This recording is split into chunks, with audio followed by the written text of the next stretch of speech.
So I'm going to talk about bees and how it takes a community to raise bees. And sitting here and very much really enjoying being a part of this and hearing all these different talks and wondering how to try and tie everything in, but I think it pretty much ties itself in once you start looking at everything that everybody's doing and how it's all interconnected.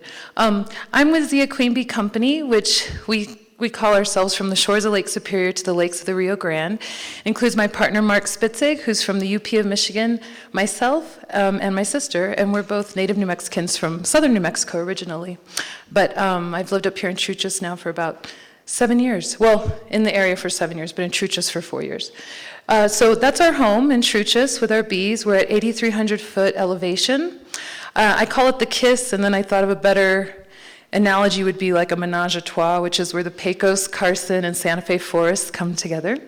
And let's see here. So our logo is an adaptation of the Zia logo, or the Zia sun symbol, with a hexagon in it.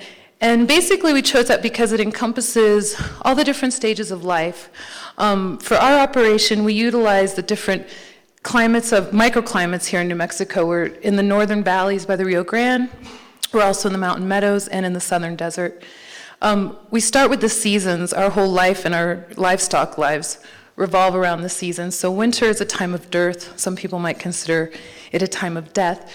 But I call it more a time of dearth when things are quiet, bees cluster, kind of like March of the Penguins. They consume their resources from the previous season in order to keep warm.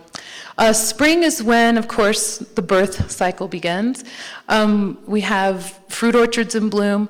One of the most interesting aspects of beekeeping in the land of enchantment is we are a land of diversity, yet adversity.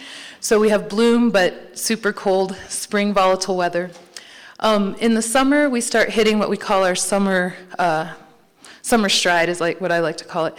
We've got clover blooming, wild roses, bees are making honey. This is actually in Santa Barbara Canyon, right around the corner. And so hopefully they're making more honey this year than last year because of climate change. We had wildfires and bears that really devastated our operation.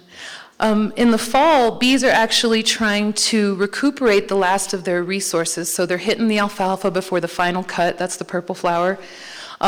We have extreme temperature swings, so bees are not necessarily confused, but they're trying to maximize the time with the time of day in terms of the days shortening.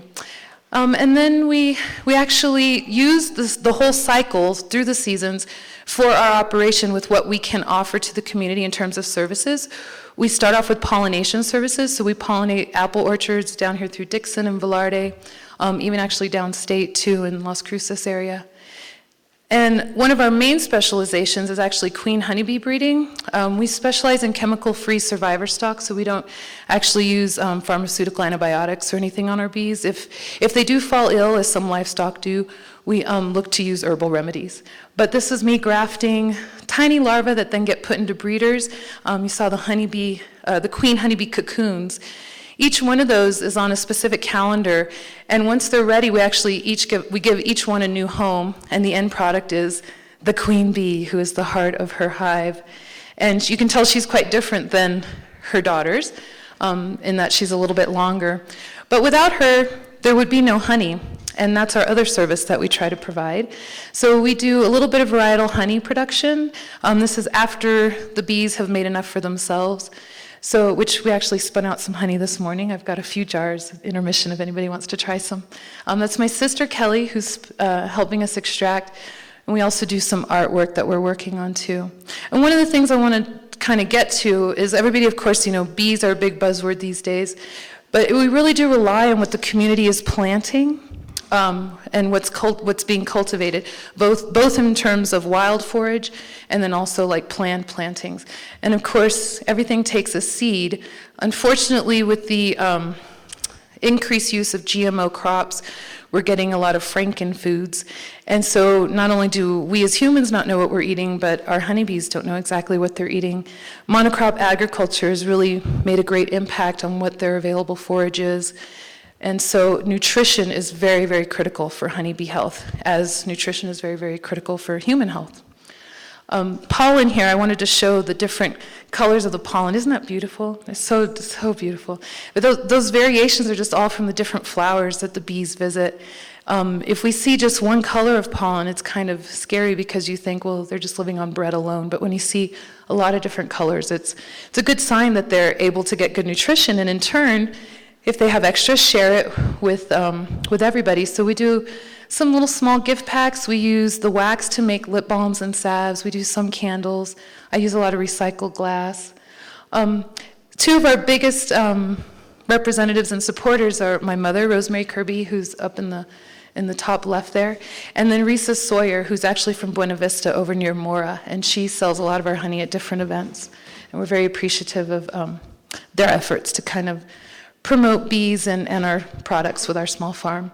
Risa helped me establish, with the help of Meg McGee, who's from Mora in the bottom left there, we started the Rocky Mountain Survivor Queen Bee Cooperative. We got a Western SARE grant this year, though we're having trouble accessing our funds. But we've been awarded a sizable amount of money. There's 9 participants. It ranges from 500 miles from Santa Fe up to Fort Collins, Colorado.